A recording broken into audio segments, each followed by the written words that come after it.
दोस्तों, आज़ादी के 77वें वर्ष की आप सभी को हार्दिक शुभकामनाएं। लेकिन आज हम सब जो आज़ाद है, ये आज़ादी इतनी आसानी से नहीं मिली है। हमने इसके लिए हमारे देश के लाखों वीर सेनानियों ने अपना बलिदान दिया है। तो चलिए आइए अपने वीर सेनानियों को याद करते हुए जानते हैं संक्षिप्त में कि आखिर आज़ादी हमें कैसे मिली।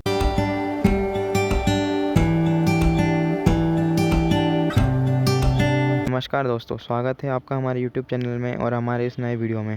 दोस्तों, 15 अगस्त 1947 का वो दिन जिस दिन ब्रिटिश राज का अंत हुआ था और एक स्वर्णिम भारत की नई शुरुआत हुई थी।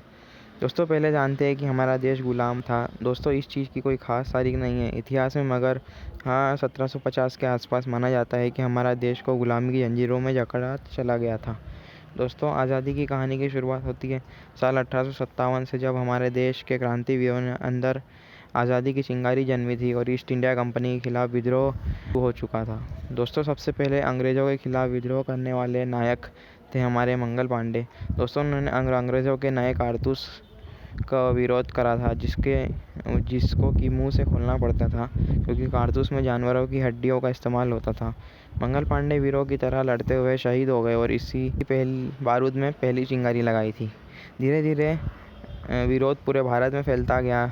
कई सैकड़ों भारतीय शासक विद्रोह का हिस्सा बने और उनमें एक थी वीरांगना झांसी की रानी लक्ष्मीबाई। इसमें नाना भाई भी शामिल थे और सबको बहादुर शाह जफर ने लीड करा था। लेकिन लाख कोशिशों के बाद भी यह विद्रोह ठीक एक साल बाद 1858 में अंग्रेज़ों के द्वारा दबा दिया गया। लेकिन यह विद्रोह इतना मजबूत था कि पूरे भारत देश में आज़ादी की चिंगारी तो सुलग ही चुकी थी। हालांकि इसके बाद अंग्रेज़ भारत में और मजबूत हो चुके थे, लेकिन इस विद्रोह से सीख लेते हुए अंग्रेज़ों ने कंप्लीट गवर्नमेंट का कैप्चर अपने हाथों में ले लिया था और उन्हें मानना था कि अगर भारत पर राज करना है तो इन्हें अलग अलग रखना होगा, मतलब डिवाइड एंड रूल करना होगा। इसी पॉलिसी के चलते अंग्रेज़ों ने हम भारतीयों को अलग अलग धर्म के हिसाब से बांटना शुरू कर दिया और आपस में दूरियां बनाने की कोशिश करी। 1905 में बंगाल का विभाजन कर दिया गया, जिसका कांग्रेस और बंगाल के लोगों ने काफ़ी विरोध करा। बंकिम चंद्र चटर्जी के उपन्यास आनंद मठ से लिए वंदे मातरम गीत को रविन्द्रनाथ टैगोर ने ही म्यूज़िक दिया है और संगीतबद्ध करा है। ये भारत का राष्ट्रीय गीत भी बना। बंगाल और देश में कई हिस्सों में विदेशी कपड़ों की होली जलाई गई। पूरे देश में भंग आंदोलन की चिंगारी पहुंच चुकी थी। मद्रास और बॉम्बे तक पहुंची, पुणे भी पहुंची। पंडित मदन मोहन ने 1910 में बीएचयू की स्थापना करी और अंग्रेज़ी का विरोध होने लगा। उसी के दूसरी तरफ ब्रिटेन में भी हालत बदल रहे थे। 1906 में लिबरल पार्टी ने चुनाव जीता और भारत को देखने का नज़रिया बदला। भारतीयों को राजनीति और शासन में हिस्सेदारी दी गई। 1910 में सुप्रीम काउंसिल में भारतीय सदस्य बढ़ गए। उनमें गोपाल कृष्ण गोखले जैसे नेता भी शामिल थे। 1907 में कांग्रेस के भी दो धड़े हो गए, एक था गरम दल और एक था नरम दल। नरम सरकार के साथ रहकर काम करना चाहता था और गरम दल में लाला लाजपत राय, बाल गंगाधर तिलक और बिपिन चंद्रपाल जैसे लोग शामिल थे और ये सरकार का विरोध करते थे। उन्होंने क्रांतिकारी प्रफुल्ल चाकी और खुदीराम बोस के बम हमलों का भी समर्थन करा, मगर धीरे धीरे उग्र आंदोलन भी कमज़ोर पड़ गया। 1911 में मिंटो की जगह लॉर्ड हार्डिंज आए और उन्होंने बंगाल को फिर से एक कर दिया। राजधानी कोलकाता से दिल्ली कर दी गई, मगर बिहार और उड़ीसा को नया प्रांत बना दिया गया। साल 1915 में बापू अफ्रीका से लौटे।